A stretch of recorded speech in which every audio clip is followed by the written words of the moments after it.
अब जरा उस गठबंधन जिसकी हुंकार भरने के लिए अब कुछ घंटे और शेष हैं, यानी इंडिया गठबंधन, इसका हम जिक्र कर रहे थे। लेकिन क्या इंडिया गठबंधन के भीतर सब कुछ ठीक है?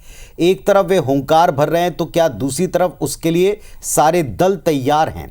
क्योंकि गठबंधन हो गया, सीट शेयरिंग का फॉर्मूला फिक्स हो गया, लेकिन फिर भी इस गठबंधन को लेकर कई सवाल हैं। इंडिया गठबंधन के बीच और उसके अंदर के विवाद अक्सर खुलकर बाहर आते रहे। और हाल ही में कांग्रेस में शामिल हुए पप्पू यादव ने बिहार में विपक्षी गठबंधन को एक बार फिर से परेशानी में डाल दिया है। क्यों पप्पू यादव बिहार की पूर्णिया सीट पर चुनाव लड़ने के लिए अड़े हुए हैं, डटे हुए हैं, इस रिपोर्ट के जरिए आपको बताते हैं।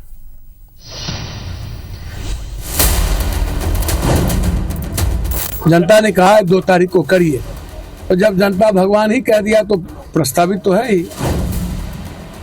कि पार्टी का जो गठबंधन हुआ है किसी व्यक्ति के साथ नहीं हुआ, दल के साथ हुआ है। चुनाव से पहले महागठबंधन में घमासान मचा है। एनडीए से 2-2 हाथ करने से पहले इंडिया गठबंधन में टकराव शुरू हो गया है। सियासी जंग की वजह बनी है पूर्णिया सीट, जिसे लेकर राजेश रंजन यानी पप्पू यादव ने 2 टूक कह दिया कि वो चुनाव लड़ेंगे तो अपनी पसंदीदा सीट पूर्णिया से। दरअसल शुक्रवार को जब बिहार गठबंधन में सीटों के बंटवारे का ऐलान हुआ तो सबसे ज्यादा 26 सीटें राजद के खाते में गईं। वहीं 9 सीटें कांग्रेस और 5 सीटें लेफ्ट के खाते में आईं।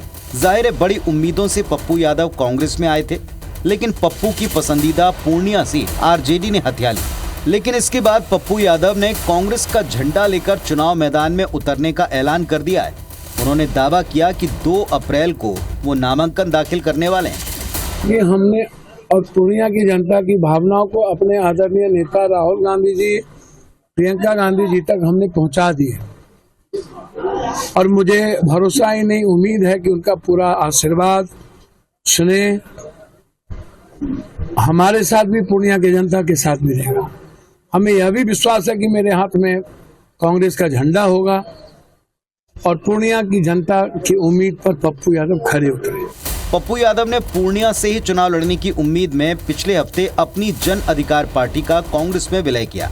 अब जब पूर्णिया सीट राजद के खाते में चली गई है तो सवाल है, क्या पप्पू यादव के चलते बिहार में इंडिया महागठबंधन टूट सकता है या उम्मीदवारों की अदला बदली होगी?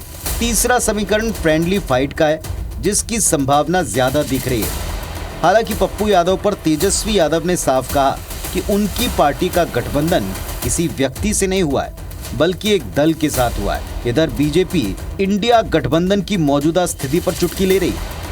हम लोगों के पार्टी का जो गठबंधन हुआ है किसी व्यक्ति के साथ नहीं हुआ, दल के साथ हुआ है। तो कांग्रेस से तो हम लोगों का बहुत पहले से ही अलायंस है, और सीट बंटवारा जो है वो तो जनवरी से ही बातचीत हम लोगों की चल रही है, वो तो उसी टाइम से सारी बातें तय हो चुकी थी। बहरहाल पप्पू यादव अगर पूर्णिया से चुनाव मैदान में उतरे तो लालू का समीकरण गड़बड़ा जाएगा और आरजेडी कैंडिडेट बीमा भारती की मुश्किलें बढ़ जाएंगी। पप्पू यादव के सपोर्टर उनसे निर्दलीय लड़ने की मांग भी कर रहे हैं। अब देखना होगा पप्पू यादव पूर्णिया सीट का मोह छोड़ते हैं या फिर बिहार में सियासी खेला करते हैं। Election desk, IBC 24।